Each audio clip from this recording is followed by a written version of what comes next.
Bonjour Jordan Bataille. Bonjour. Merci d'être avec nous ce matin. En plein épisode de canicule, en pleine sécheresse qui frappe la France depuis des mois. On l'entendait il y a quelques secondes, une visite va faire l'événement aujourd'hui, celle de Greta Thunberg, cette jeune militante écologiste qui va parler notamment à l'Assemblée nationale.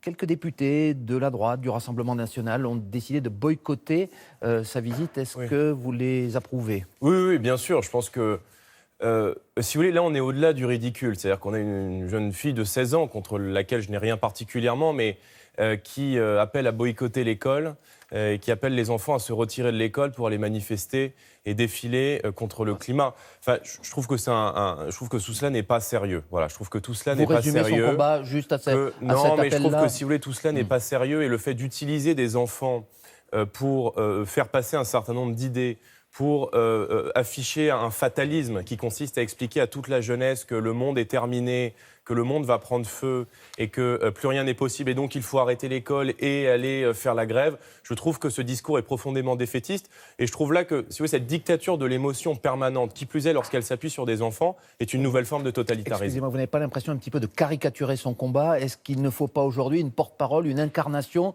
de cette génération qui va affronter le réchauffement climatique ? Cette génération dont vous faites partie, hein, Jordan Bardella. Incarnation... Je rappelle que vous avez 23 ans. Oui, que je suis mal placé pour vous donner des leçons d'engagement sur la jeunesse, mais il faut être un peu sérieux. Eh bien, la jeunesse doit pas l'écologie, prendre non mais pardon, mais cette question. L'écologie est une question extrêmement sérieuse qui nécessite des rapports, qui nécessite l'avis de scientifiques. Et si vous voulez, le jour où la Macronie sollicite une enfant de 16 ans qui a arrêté l'école pour exprimer un ressenti sur le climat, on va faire passer... Elle s'appuie sur des chiffres, elle s'appuie sur des réalités. Non, elle répète. Non, mais soyons très clairs. Elle répète les rapports du GIEC. Voilà. Elle répète un certain nombre d'éléments, de données qui lui sont transmis par des... Non, mais moi, je crois que l'écologie est un sujet extrêmement sérieux qui nécessite qu'on s'y attelle et qui nécessite qu'on donne l'avis à des scientifiques. Et on ne peut pas en même temps, si vous voulez, faire venir la Jeanne d'Arc du climat, comme certains voudraient la caricaturer à l'Assemblée nationale. Jeanne d'Arc, vous aimez et en bien, même temps, et oui, j'aime bien Jeanne d'Arc par ailleurs, et en même temps faire voter le traité de libre-échange avec le CETA, le traité de libre-échange avec le Canada, qui va accélérer encore une fois les flux de supertankers partout dans le monde et qui donc va accroître la pollution. Donc je pense qu'il faut être un peu sérieux, un peu cohérent, et c'est encore une fois l'une des contradictions de la Macronie. Vous pensez qu'on fait aujourd'hui du catastrophisme ? J'ai lu que vous disiez il y a quelques semaines, je vous cite, on respire mieux à Paris qu'avant, il y a 2 fois plus de forêts en France qu'il y a 2 siècles.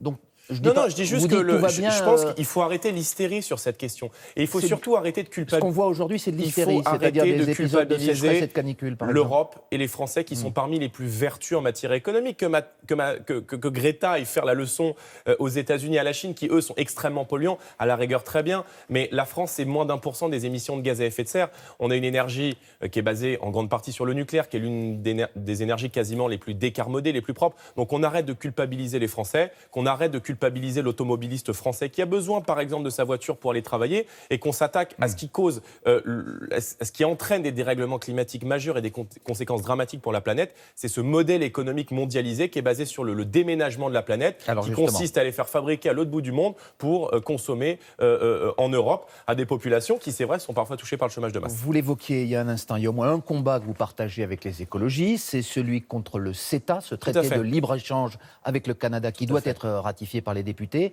Ce que dit Nicolas Hulot, par exemple, qui voit un risque sur l'utilisation des farines animales, des OGM, vous partagez ce point de vue là-dessus. Le CETA est une catastrophe pour l'environnement. C'est une catastrophe pour l'environnement parce que cela va évidemment accroître les échanges et le transit de supertankers et de grands bateaux qui vont aller chercher des marchandises toujours plus loin. Ça va avoir des effets dramatiques sur l'environnement et sur la santé des Français, sur ce qu'on a dans nos assiettes, parce que ça va faire venir et sur les du bout du monde des agriculteurs français, ça va avoir de bons effets ou non ? Enfin, pardon, mais si on en croit les professionnels du secteur bovin notamment, Interbev, l'interprofessionnel de la viande, ils nous expliquent que le CETA va menacer directement 50 000 emplois dans la filière bovine, parce qu'on va mettre en concurrence nos travailleurs et nos éleveurs avec des producteurs canadiens qui ont des productions qui valent 30 à 40% de moins. Et encore une fois, ça va faire venir dans nos assiettes tout un tas de produits qui sont aujourd'hui interdits au sein de l'Union européenne. Pour des agriculteurs français, des farines animales. Non, mais les agriculteurs français, ils veulent pouvoir vivre de leur travail. Et pour pouvoir vivre de leur travail, il faut arrêter de les mettre en concurrence avec des fruits et légumes, des viandes qui viennent du bout du monde. Et il faut leur donner un avantage très clair. C'est ce qu'on défend, c'est le patriotisme économique.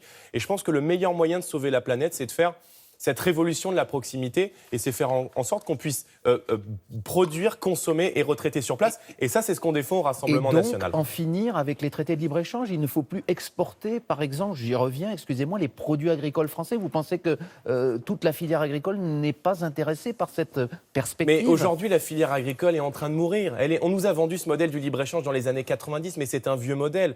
Et aujourd'hui, toutes les grandes puissances font du patriotisme économique, défendent leurs intérêts. Oui. Je vous rappelle qu'on a un agriculteur qui suicide tous les 2 jours, qu'on a des milliers d'agriculteurs dans notre pays qui vivent avec moins de 300 € par mois. Et il faut y voir là, je crois, l'échec de ce modèle total qui est le libre-échange mondialisé que plus personne ne défend, à part aujourd'hui Emmanuel Macron. Et je suis ravi de voir Nicolas Hulot faire ce constat aujourd'hui. J'aurais aimé qu'il le fasse lorsqu'il était au gouvernement. Et je crois d'ailleurs que c'est l'une des raisons pour lesquelles il est parti. C'est-à-dire qu'on ne peut pas avoir de volonté écologique et défendre un modèle économique qui est basé sur l'hypercapitalisme et le libre-échange dérégulé. Sur un tout autre sujet, Jordan Bardella, est-ce que vous avez été choqué par les propos de l'élu Les Républicains Nadine Morano, qui s'en est pris à la porte-parole du gouvernement, Sibeth Ndiaye?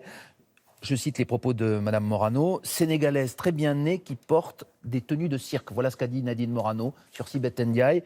Est-ce que vous trouvez normal qu'on puisse s'en prendre de cette façon à un élu de la République? Moi, ce qui me choque, je vais vous dire très clairement, ce qui me choque, c'est la manière dont Mme Sibeth Ndiaye, qui est porte-parole du gouvernement, qui devrait avoir un peu de dignité, un peu de tenue, exprime son mépris à l'égard de la France et à l'égard de notre identité de manière permanente. Je vous rappelle que lorsque Simone Veil est décédée, elle nous a dit « la meuf est dead ».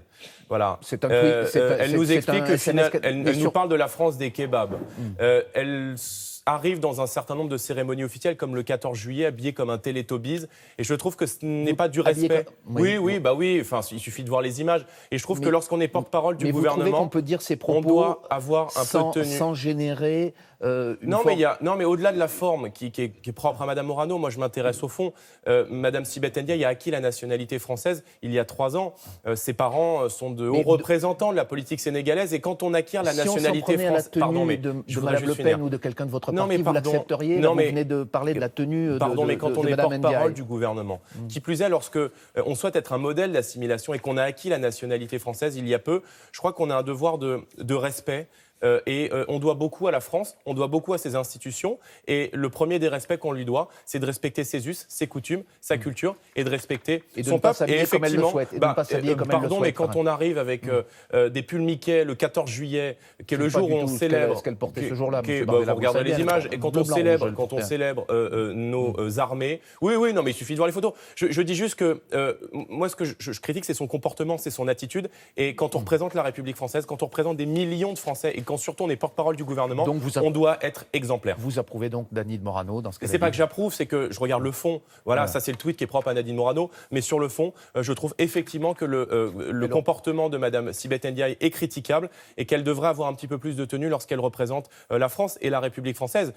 Moi, qu'elle soit noire ou pas, c'est pas le problème. Je pense que le patriotisme, c'est avant tout un acte d'amour. Et un acte d'amour, c'est avoir un comportement irréprochable. Et c'est aussi une forme de respect qu'on doit à la France, aux Français et à la République. On vous a entendu ce matin, Jordan Bardella, merci. Merci à vous. Thierry, c'est à vous. Je vous souhaite une très bonne journée. Merci.